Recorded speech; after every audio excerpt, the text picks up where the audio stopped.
हमने शुरू करना था एक नया टॉपिक और उसके लिए हमने बोल दिया था कि एक नई कॉपी आपको लानी है जिसमें टॉपिक शुरू होगा ह्यूमन रिप्रोडक्शन।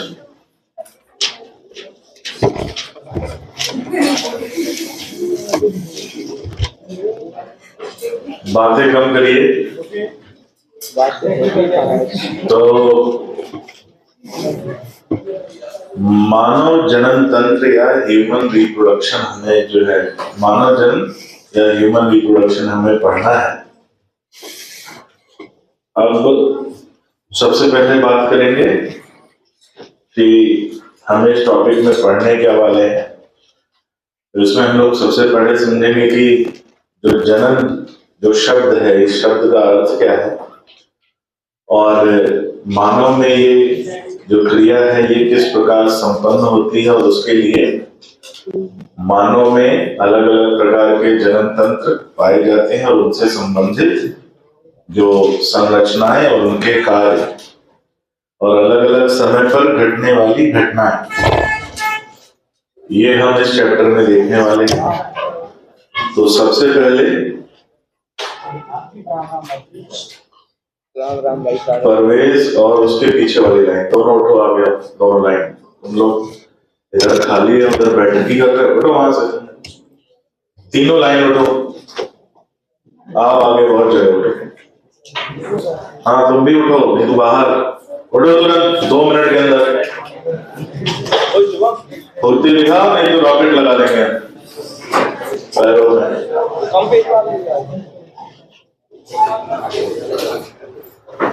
आगे आगे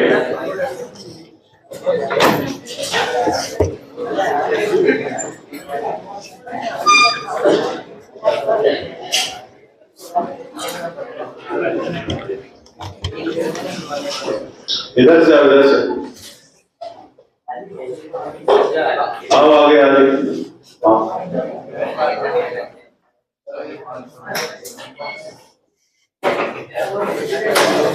न्याय कर देगा तो पास से देखोगे ना ज्यादा भयानक दिखता है।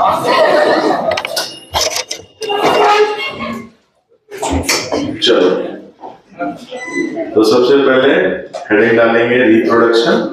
इसको परिभाषित करेंगे तो लिखो एक ऐसी क्रिया जिसमें एक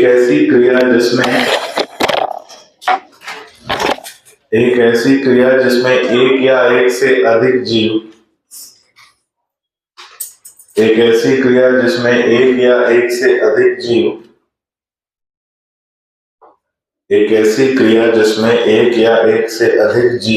जीव अपनी ही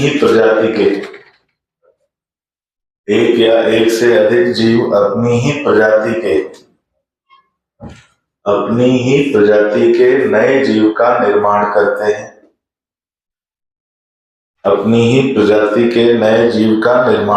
हैं। और इसमें प्रजाति को अंडरलाइन कर लेना। अपनी ही प्रजाति के नए जीव का निर्माण करते हैं। आपने एक चैप्टर सुना होगा लिविंग वर्ल्ड, सुना है? क्लास 11th एनसीईआरटी जो है 11th की एनसीईआरटी का पहला चैप्टर और उसमें एक शब्द आया होगा स्पीशीज जिसे प्रजाति कहा गया था। तो अगर आपको ये शब्द याद होगा स्पीशीज तो ये जरूर याद होगा कि इसकी परिभाषा क्या रही होगी। ऐसे जीवों का समूह जिनमें जनन क्रिया पाई जाए उसे कहते हैं स्पीशीज। तो जब हमने स्पीशीज को परिभाषित किया था तो किसकी मदद ली थी? रिप्रोडक्शन की। और आज जब रिप्रोडक्शन को परिभाषित कर रहे हैं तो किसकी मदद ले रहे हैं? तो ये दोनों एक दूसरे को परिभाषित करते हैं। ये ठीक वैसे ही जैसे किडनी का आकार क्या है? Bean shape. और पूछूं बीन का आकार क्या है? तो किडनी शेप। दोनों का ही आकार नहीं बता रहे। बोले मेरा घर कहाँ है? तेरे घर के सामने। तुम्हारा घर कहाँ है? मेरे घर के सामने। हम दोनों का घर कहाँ है? आमने सामने। बाकी पता कर लो। तो वही है कि जनन क्रिया तब तक संभव नहीं होगी जब तक वो जीव एक ही प्रजाति के ना हो। और इसीलिए कहा जाता है कि जनन क्रिया के आधार पर या जनन क्रिया को आधार बनाते हुए एक प्रजाति दूसरी प्रजाति से भिन्न होती है, और इसी को कहते हैं रिप्रोडक्टिव आइसोलेशन या जनन पृथक्करण।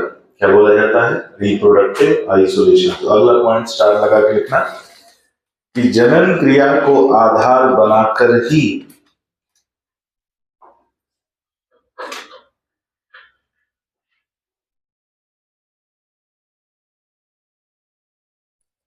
जनन क्रिया को आधार बनाकर ही एक प्रजाति दूसरी प्रजाति से भिन्न होती है। एक प्रजाति दूसरी प्रजाति से भिन्न होती है जिसे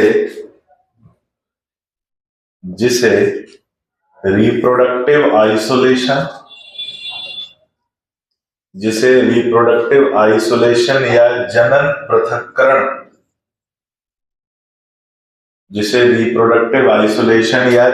पृथक्करण कहा जाता है। रिप्रोडक्टिव आइसोलेशन या जनन पृथक्करण कहा जाता है। रिप्रोडक्टिव आइसोलेशन या जनन पृथक्करण कहा जाता है। मतलब दो अलग अलग प्रजाति के जीवों के बीच जनन क्रिया संभव नहीं होगी। तो लिखो अर्थात दो अलग अलग प्रजाति के जीवों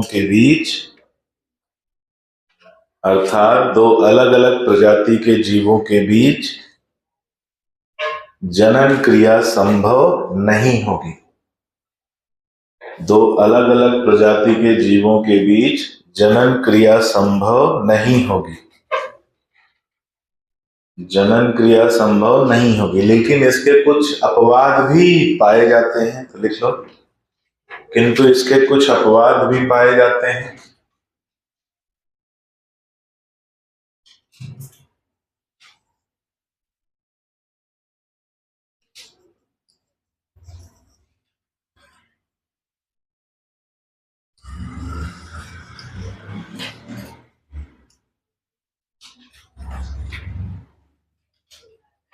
अपवाद भी पाए जाते हैं, तो चार नाम तो लिख ही लेना। म्यूल, हिनी, टाइगॉन, लाइगर। म्यूल, हिनी, टाइगॉन, लाइगर। अब म्यूल जो होता है इसे खच्चर बोलते हैं। क्या बोलते हैं? खच्चर। तो ये जो म्यूल होता है ये मेल डोंकी और फीमेल हॉर्स, ठीक है, मेल डोंकी और फीमेल हॉर्स के बीच अगर क्रॉसिंग होती है तो उससे ये उत्पन्न होता है। और इसका विपरीत हिनी है। हिनी जो है फीमेल डोंकी और मेल हॉर्स, ठीक है। फिर आता है टाइगॉन। टाइगॉन जो है मेल टाइगर और फीमेल लायन। मेल टाइगर और फीमेल लायन। और आता है लाइगर जो कि मेल लायन और फीमेल टाइगर, इनका क्रॉस है। तो ये चार ऐसे उदाहरण, ऐसे जीव हैं, और भी हो सकते हैं, लेकिन हम प्रमुखता से इन चार के बारे में बताते हैं। तो ये जो म्यूल हो गया, हिनी हो गया, टाइगॉन हो गया, लाइगर हो गया, ये दो अलग अलग प्रजातियों के बीच जनन से बनते हैं। तो क्योंकि जैसे डोंकी और हॉर्स की अलग प्रजाति है, टाइगर और लायन की अलग प्रजाति है, तो यानी क्या ये इस कॉन्सेप्ट को, रिप्रोडक्टिव आइसोलेशन को फॉलो नहीं कर रहे, रिप्रोडक्टिव आइसोलेशन का अनुसरण नहीं कर रहे, तो क्या हम इन्हें प्रजाति कहेंगे? ये जो उदाहरण है इन्हें प्रजाति नहीं कहा जाता है। क्यों? क्योंकि इनमें जनन क्षमता नहीं पाई जाती है। इन्हें केवल और केवल एक नाम से बुलाया जाता है, हाइब्रिड्स। क्या कहा जाता है इन्हें? हाइब्रिड्स। तो लिखो,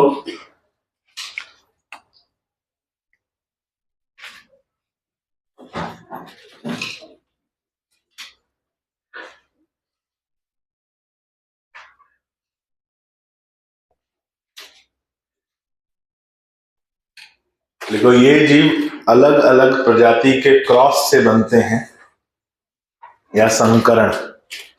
ये जीव अलग अलग प्रजाति के संकरण से बनते हैं। ये जीव अलग अलग प्रजाति के संकरण से बनते हैं। अलग अलग प्रजाति के संकरण से बनते हैं।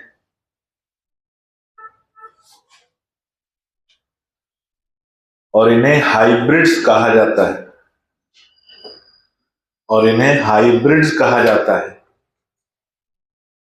इन्हें हाइब्रिड्स कहा जाता है। अगला पॉइंट, इनमें जनन क्षमता नहीं पाई जाती। इनमें जनन क्षमता नहीं पाई जाती। जनन क्षमता नहीं पाई जाती, ब्रैकेट में लिखना, जेनेटिकली स्टेराइल। इनमें जनन क्षमता नहीं पाई जाती, जेनेटिकली स्टेराइल होते हैं। जेनेटिकली स्टेराइल होते हैं।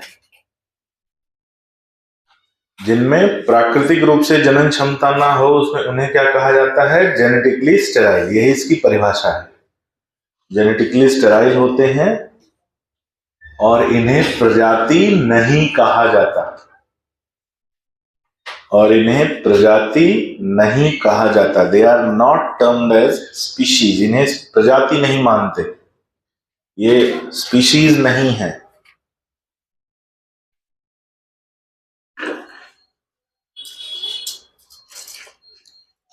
इसमें से आपने सामान्यतः एक ही उदाहरण अपने जीवन में आसपास देखा होगा, खच्चर। देखने में घोड़े जैसा दिखता है, लेकिन घोड़े से थोड़ा छोटा होता है, गधे से थोड़ा बड़ा होता है। और खच्चर सामान्यतः, अगर मैं आपको ये बात बताऊं, जैसे घोड़ा है और गधा है, दोनों के अपने अलग लक्षण हैं। इन दोनों के लक्षणों को अगर देखा जाए तो खच्चर जो होता है वो ज्यादा प्रोडक्टिव होता है, उपयोगी होता है। कैसे समझो, घोड़े के लक्षण को देखो। घोड़ा आकार में बड़ा होता है, दौड़ने में तेज होता है, लेकिन उसका भार ढोने की क्षमता उसमें नहीं पाई जाती। पैर उसके बड़े होते हैं, समतल जमीन पर वो तेज मतलब चल सकता है, लंबी दूरी नहीं चल सकता, पहाड़ वगैरह पत्थर वगैरह नहीं चढ़ सकता घोड़ा। गधा जो है, पैर छोटे होते हैं, तेज नहीं भाग सकता, लेकिन भार ढो सकता है, समतल जगह पर लंबी दूरी चल सकता है, पहाड़ों पत्थरों पर भी चल सकता है क्योंकि पैर छोटे होते हैं। अब इन दोनों का क्रॉस हो जाता है खच्चर। खच्चर भाई गधे से उसकी लंबाई ज्यादा होती है, तो वो दौड़ भी लेता है, भार भी ढो लेता है, लंबी दूरी तक चल लेता है, और लंबी दूरी तक भी चल लेता है, तेज भी दौड़ता है, और पत्थर पहाड़ भी चल लेता है। मैं आपको बात बताता हूं, द्वितीय विश्व युद्ध में भारत से 2 बटालियन फ्रांस गई थी विश्व युद्ध लड़ने, और उन दोनों बटालियन में खच्चर गए थे, घोड़े नहीं गए थे। जो भारतीय सेना की जो 2 बटालियन गई थी वो खच्चर लेकर गई थी, क्योंकि वहां जो लंबी दूरी तय करनी थी, दौड़ना भी था, दूरी भी तय करनी थी, पहाड़ पत्थर भी चढ़ना था, वो घोड़े नहीं चढ़ पा रहे थे, और भार भी ढोना था। तो दोनों के लक्षण मिल जाते हैं किसमें? खच्चर में। इसलिए कभी वैष्णो देवी वगैरह जाओ तो वहां जो घोड़े जैसे दिखते हैं वो घोड़े नहीं होते हैं, वो खच्चर होते हैं। भारी लोगों को भी बिठा लेते हैं ऊपर, और पहाड़ भी चढ़ लेते हैं, थकते भी नहीं है, स्टेमिना ज्यादा होता है, लंबी दूरी तक चल लेते हैं। तो वो आर्थिक रूप से ज्यादा लाभदायक होते हैं। आर्थिक रूप से कौन ज्यादा लाभदायक हो गया? खच्चर। इसीलिए उनका उत्पादन कराया जाता है, इसीलिए क्रॉसिंग कराई जाती है, ताकि म्यूल उत्पन्न हो, क्योंकि वो घोड़े का काम 10 गुना कम कीमत में कर देगा। घोड़ा आएगा कितने का? आजकल कितने घोड़ा आ रहा है नॉर्मल? 40 50 40-50 लाख, 40-50 हजार। 40-50 हजार में घोड़ा नहीं आता बेटा, मैं गया था खरीदने, ठीक है। तो घोड़ा आजकल जो अगर ठीक ठाक घोड़ा लोगे ना, एक फॉर्च्यूनर भर का आता है। हाँ बेटा, घोड़ा रखना फॉर्च्यूनर रखने के बराबर है। 50-55 लाख का एक अच्छा ठीक ठाक घोड़ा आता है। बाकी ये जो घोड़े, ये जो शादियों में दिखते, ये घोड़े थोड़ी हैं। घोड़े के नाम पे कलंक है ये। क्या है ये?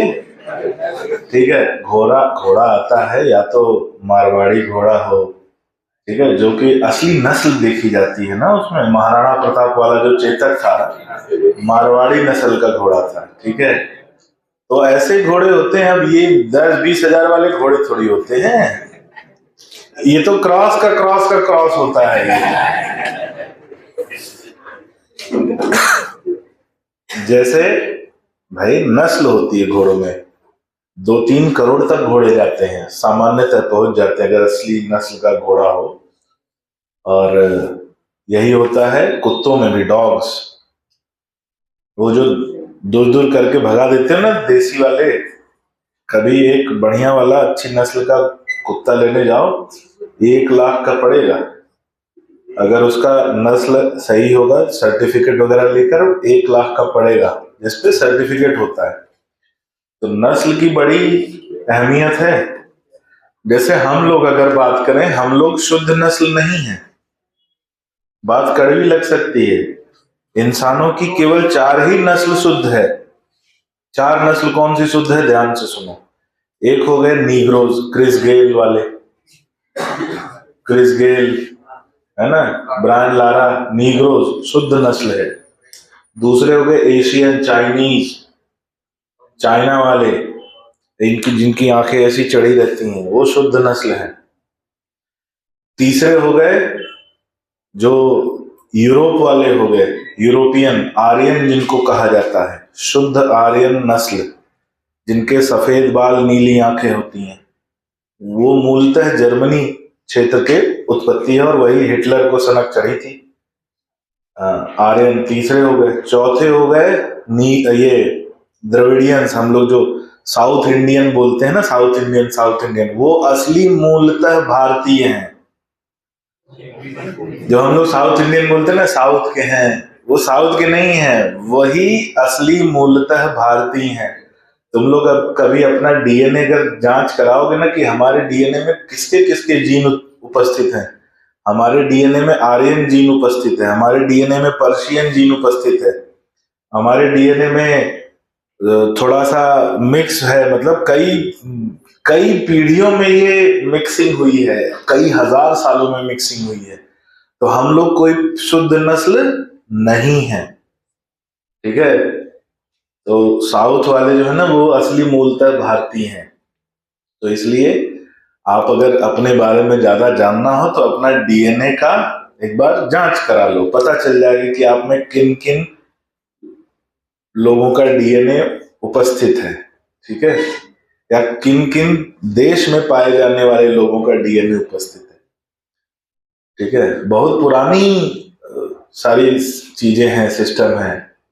और हम लोग अस्तित्व में, अगर हम लोग मध्य भारतीय और उत्तर भारतीयों की बात करें, मध्य और उत्तर भारतीयों की बात करें, तो लगभग 2500 वर्ष पहले हमारी एक पीढ़ी जो है, एक आई थी, कहां से, यूरोप से आई थी, ठीक है। वही अपने साथ आग वाग लेकर आए थे। तो मतलब ऐसा लिखित है, ये मेरे बोलने की बात नहीं। इसलिए कभी आप जानना चाहते हो कि कौन कौन से जीन आपके डीएनए में है, तो आप उसकी जांच करा सकते हो। जांच होती है बनारस में, बीएचयू में भी जांच होती है जहां पर, या हैदराबाद में सीआईएमबी में होती है, आप पता कर सकते हो, ठीक है। आगे बढ़ते हैं। तो ये हो गए हाइब्रिड। हाइब्रिड जो होते हैं वो क्या होते हैं, हाँ भाई, कुछ विशेष? हाइब्रिड जो होते हैं ना, वो कौन होते हैं भाई, जो अनुवांशिक रूप से यानी जेनेटिकली स्टेराइल हो, जिनमें जनन करने की क्षमता नहीं होती। अब आते हैं मानव जनन तंत्र पे। तो मानव में केवल और केवल लैंगिक जनन पाया जाता है। हम अलैंगिक जनन के बारे में यहाँ डिस्कस नहीं करेंगे, वो आप बॉटनी में पढ़ेंगे। तो लिखो कि मानव में केवल लैंगिक जनन पाया जाता है। मानव में केवल लैंगिक जनन पाया जाता है तथा मानव में केवल लैंगिक जनन पाया जाता है तथा लैंगिक जनन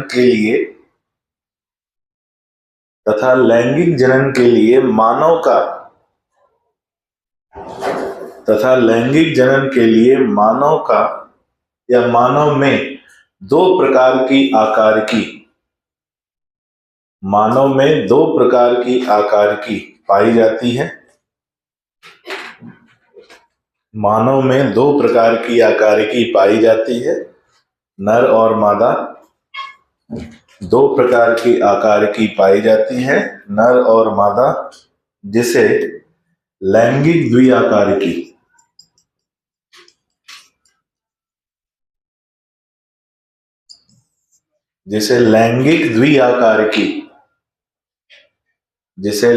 द्विआकारिकी ब्रैकेट में लिखना सेक्सुअल डायमॉर्फिज्म।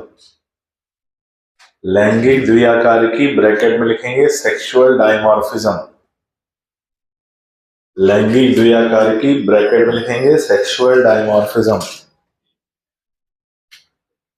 सेक्सुअल डायमॉर्फिज्म कहा जाता है, यानी लैंगिक लक्षणों के आधार पर लैंगिक क्रिया के लिए मानव दो प्रकार के होते हैं, नर और मादा, और दोनों की आकारिकी अलग होती है और इसे कहते हैं लैंगिक द्विआकारिकी।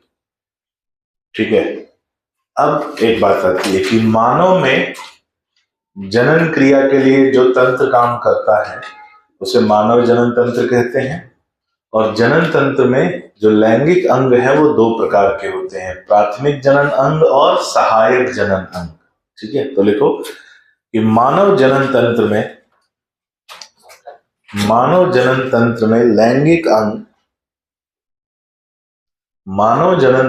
लैंगिक अंग दो प्रकार के होते हैं।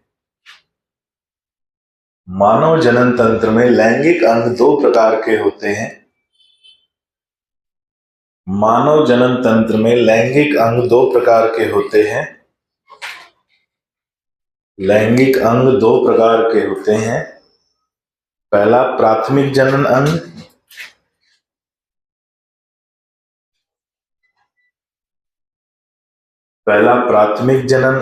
और इसके बारे में लिखेंगे। प्राथमिक जनन अंग किसे कहते हैं भाई, याद रखिएगा।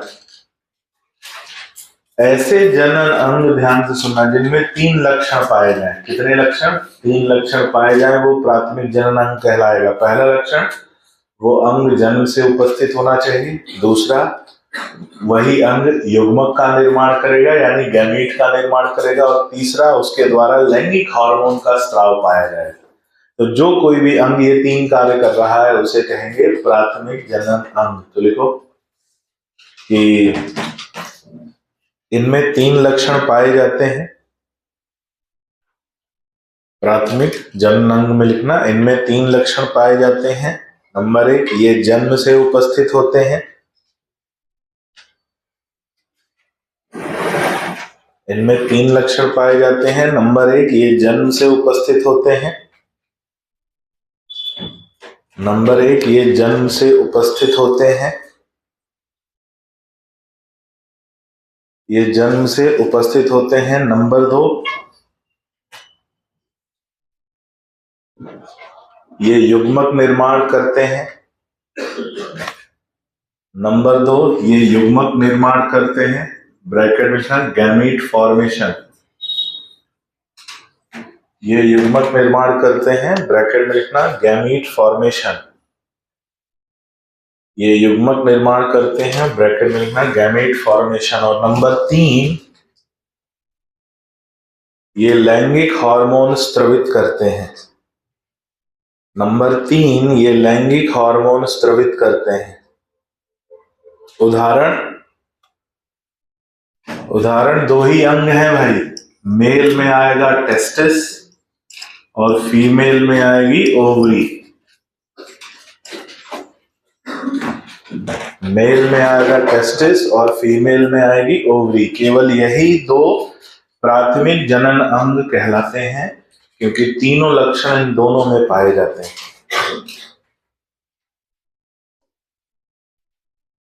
तीनों लक्षण इन दोनों में पाए जाते हैं। फिर आता है सहायक जनन अंग, एसेसरी ऑर्गन। सहायक जनन अंग या एसेसरी ऑर्गन, सहायक जनन अंग या एसेसरी ऑर्गन। अभी उसकी एक बालक था ना, क्या नाम था उसका, तबीयत खराब है उसकी, जानकारी है आप लोगों को? सुरेश की कैसी है तबीयत, कुछ अभी सूचना मिली है? कौन उसके संपर्क में कौन है? तुम हो? कैसी है तबीयत उसकी? अभी हॉस्पिटल में ही है? अच्छा, क्या हुआ, क्या था, डेंगू का?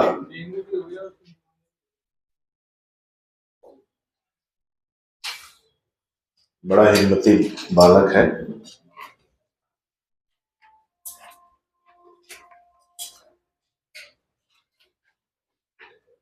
चलो,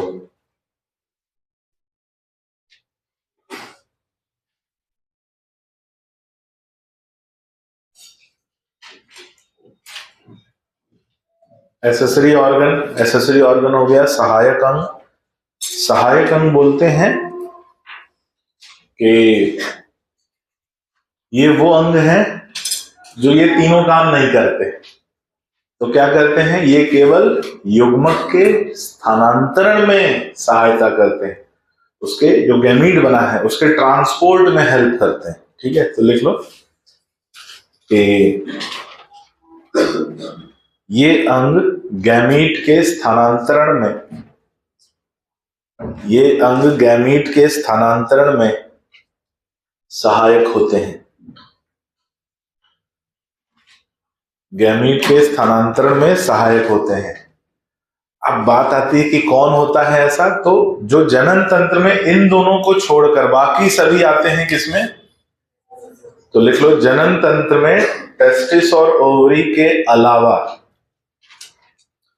जनन तंत्र में टेस्टिस और ओवरी के अलावा सभी अंग, जनन तंत्र में टेस्टिस और ओवरी के अलावा सभी अंग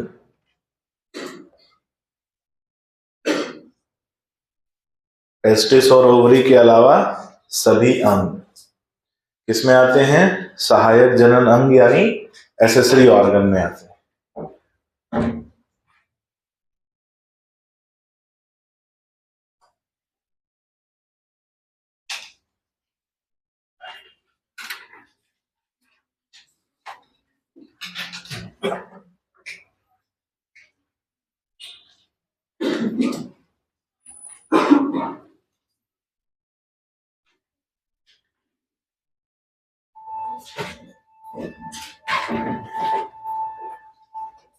ठीक है, आगे बढ़ते हैं। पहले हेडिंग डालो मेल रिप्रोडक्टिव सिस्टम, नर जनन तंत्र,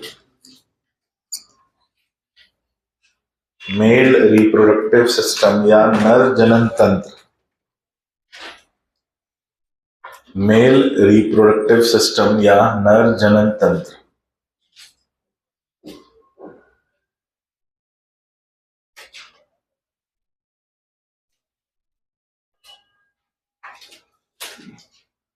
जब हम नर में जनन तंत्र की बात करेंगे तो नर का जनन तंत्र और उत्सर्जन तंत्र ये दोनों आपस में जुड़े होते हैं।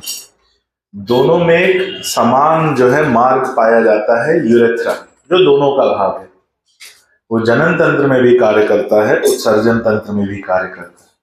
इसीलिए नर जनन तंत्र को यूरोजेनाइटल तंत्र भी कहा जाता है, क्योंकि इसमें यूरिनल तंत्र भी जुड़ा है और जेनाइटल तंत्र भी जुड़ा है। तो लिखो कि नर जनन तंत्र, नर जनन तंत्र को यूरोजेनाइटल तंत्र, यूरोजेनाइटल तंत्र नर जनन तंत्र को यूरोजेनाइटल तंत्र भी कहा जाता है।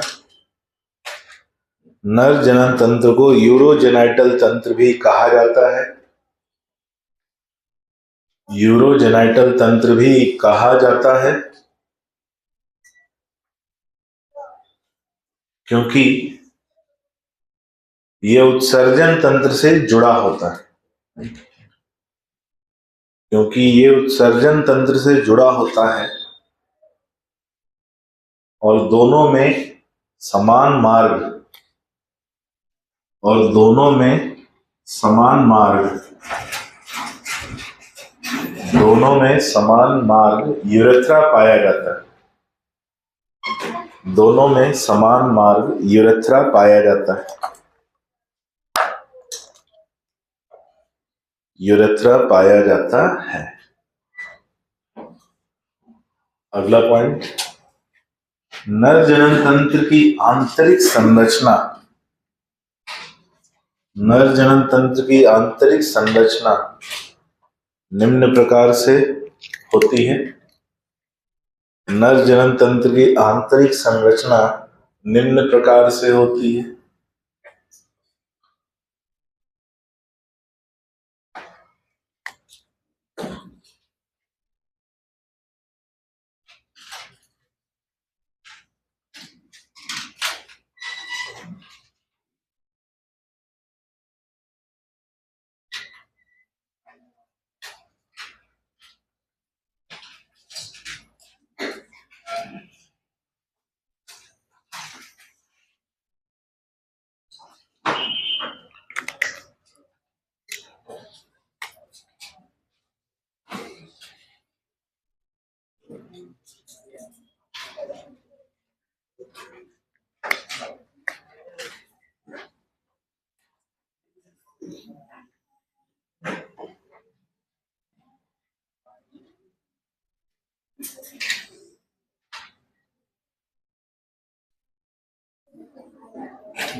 तो मानव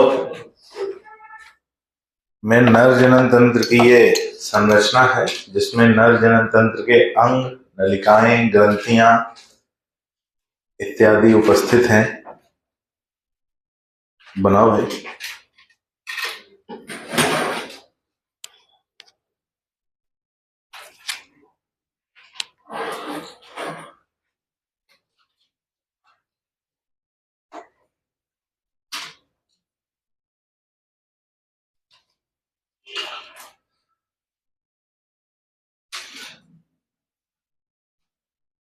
थोड़ा सा एक्सप्लेन कर दो तो बनाने में आसानी रहेगी, है ना।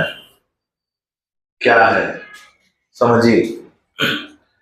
जब हम मानव जनन तंत्र की बात करेंगे तो मानव जनन तंत्र में जो प्राथमिक अंग है वो है टेस्टिस, जिन्हें हम वृषण कहते हैं। क्या बोलते हैं? वृषण या टेस्टिस। अब टेस्टिस जो है ये एक मांसल थैले में उपस्थित पाए जाते हैं और उस थैले को कहते हैं स्क्रोटम। क्या कहा जाता है? स्क्रोटम। अब ये थैला है जो शरीर के बाहर यानी उदर गुहा के बाहर उपस्थित होता है। तो स्क्रोटम के अंदर की जो गुहा है उसे कहते हैं स्क्रोटल गुहा या स्क्रोटल कैविटी, और उसी स्क्रोटल कैविटी में पाए जाते हैं टेस्टिस। बहुत ध्यान से सुनना ये, और आज का वीडियो जरूर जाके रिपीट करके एक बार जरूर देखना। मैं जो बातें बता रहा हूं वो ध्यान में बैठनी चाहिए। 2 बार देखना, 3 बार देखना। ये उसका कोश हो गया जिसे हम स्क्रोटम कह रहे हैं, और गुहा स्क्रोटल कैविटी, उस गुहा में उपस्थित है टेस्टिस। कितने होते हैं? 2 जोड़े में पाए जाते हैं ये, और ये स्क्रोटम की भित्ति से जुड़े होते हैं। इनको स्क्रोटम की भित्ति से जोड़ने के लिए कुछ संयोजी ऊतक उपस्थित पाए जाते हैं जिन्हें कहा जाता है ग्यूबरनैकुलम, जिससे टेस्टिस की जो पोजीशन है, वो स्थिति जो है, उसका स्थान जो है वो फिक्स रहता है, क्योंकि ये जुड़े होते हैं संयोजी ऊतक से। नाम है ग्यूबरनैकुलम। अब इसके इधर वाला जो भाग है वो उदर गुहा है, एब्डोमिनल कैविटी है, और उदर गुहा के बाहर उपस्थित होता है स्क्रोटम। तो उदर गुहा और स्क्रोटम गुहा के बीच में एक नलिका पाई जाती है जिसका नाम है इंग्युनल कैनाल। याद रखना, क्या नाम है? इंग्युनल कैनाल। जो टेस्टिस होता है ये जन्म से पहले उदर गुहा में होता है, ये यहां नहीं रहता। ये कहां रहता है? उदर गुहा में। जन्म के समय ये उदर गुहा से स्क्रोटम की तरफ वेग कर रहा होता है। कई बार ऐसा भी होता है कि ये जन्म से पहले ही स्क्रोटम में आ जाता है, कई बार ये जन्म के बाद स्क्रोटम में आता है। कौन? टेस्टिस। लेकिन जो जन्म का समय है उस समय इसका वेग चल रहा होता है। कहां से कहां? इसका एक यात्रा चल रही होती है उदर गुहा से स्क्रोटम गुहा में। तो उदर गुहा से स्क्रोटम गुहा में आता है तो किस नलिका से होते हुए आएगा? इंगुलर नलिका। एक बार आने के बाद इंगुलर नलिका सिकुड़ जाती है ताकि ये वापस ना जाए, और इसकी पोजीशन को फिक्स रखता है कौन? ग्यूबरनैकुलम। कई बार ऐसा होता है कि टेस्टिस यहां नहीं पहुंच पाता, कहीं बीच मार्ग में ही रह जाता है या उदर गुहा में ही रह जाता है। वो कहां नहीं पहुंच पाता? जहां उसका वास्तविक स्थान है वहां नहीं पहुंच पाता। और ऐसा क्यों जरूरी है? क्योंकि स्क्रोटम में पहुंचने पर वो तापमान नियंत्रण कर पाता है। इसका कार्य जो है गैमीट फॉर्मेशन। क्या काम है? Gamete formation. गैमीट फॉर्मेशन कार्य के लिए इसे शरीर से 2 से 2.5 डिग्री सेल्सियस कम तापमान की आवश्यकता होती है, और वो तापमान तभी मिलता है जब ये आएगा स्क्रोटम में। अगर स्क्रोटम में नहीं पहुंच पाएगा, उदर गुहा में रह गया या कहीं बीच में रह गया, तो वो तापमान नियंत्रित नहीं कर पाएगा, और ऐसे में गैमीट फॉर्मेशन नहीं होगा, और ऐसे जो व्यक्ति होंगे वो स्टेराइल होंगे। क्या होंगे? स्टेराइल, यानी उनमें जनन क्षमता, गैमीट फॉर्मेशन नहीं होगा, और उस अवस्था को कहते हैं क्रिप्टोकॉरिडिज्म। क्या बोला मैंने? बताओ। कि उसका जो तापमान रहता है वो हमारे शरीर का तापमान ज्यादा रहता है, इसका कितना कम तापमान चाहिए? हमारे शरीर का जो तापमान रहता है, इसको कितना तापमान चाहिए? हमारे शरीर से 2 से 3 डिग्री सेल्सियस कम। 2 से 2.5। ध्यान दो जो बता रहे हैं, समझो। उस अवस्था को कहते हैं क्रिप्टोकॉरिडिज्म। क्या कहते हैं? क्रिप्टोकॉरिडिज्म। अब यहां आ गया एक बार तो मतलब इसकी स्थिति जो है सामान्य है। अब ये फिक्स हो जाएगा अपनी पोजीशन पर।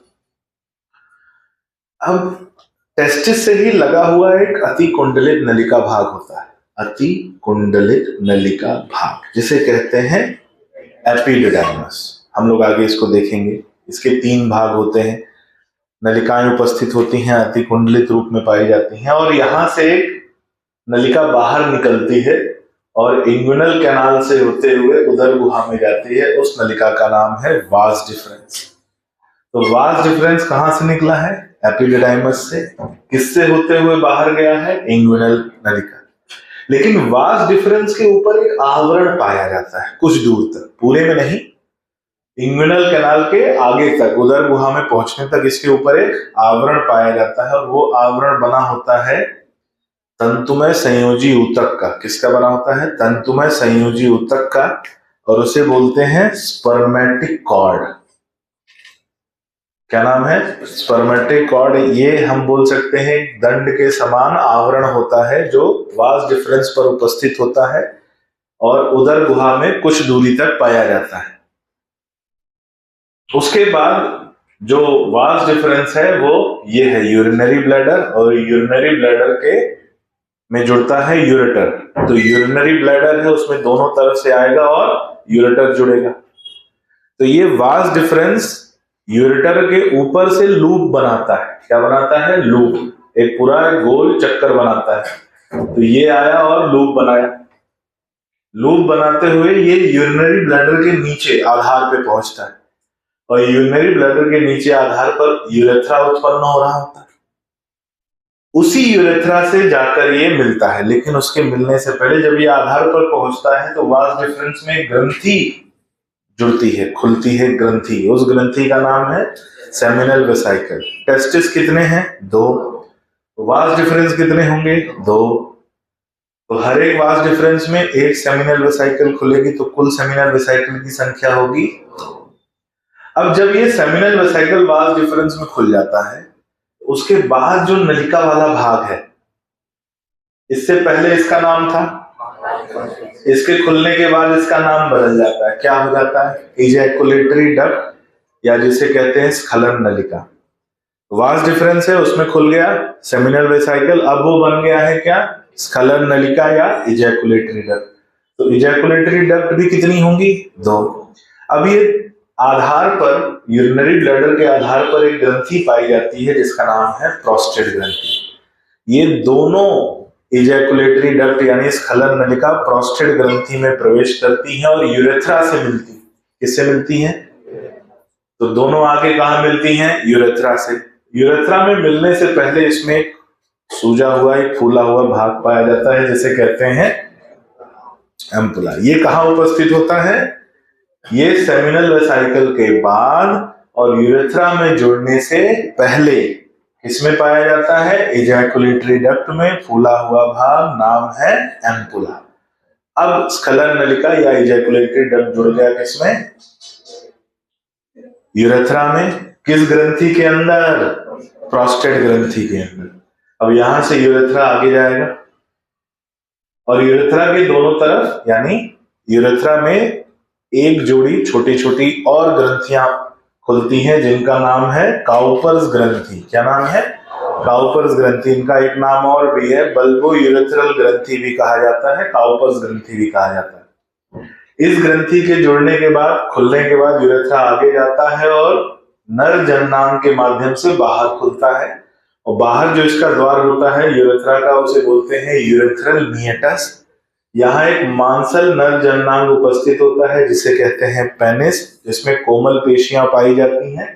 इसके ऊपर इसका आगे वाला भाग चौड़ा होता है जिसे कहते हैं ग्लैंस पेनिस, जिसके ऊपर एक ढीली खाल की परत पाई जाती है जिसे कहते हैं प्रीप्यूस।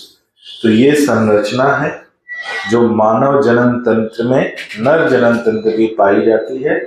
महत्वपूर्ण इसके भाग हैं, ग्रंथियां हैं और लेबलिंग है। तो इसको जरूर से आप ध्यान में रखिएगा और बना लीजिए इसको।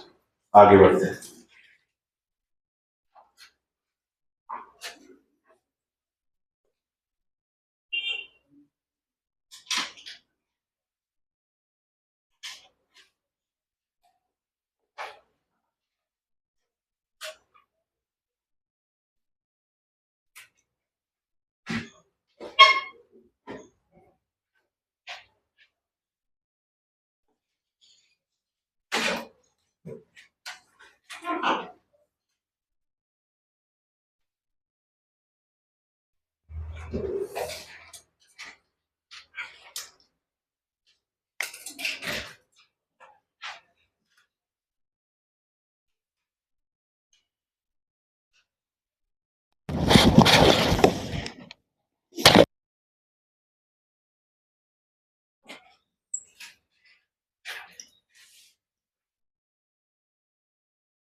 बन गया।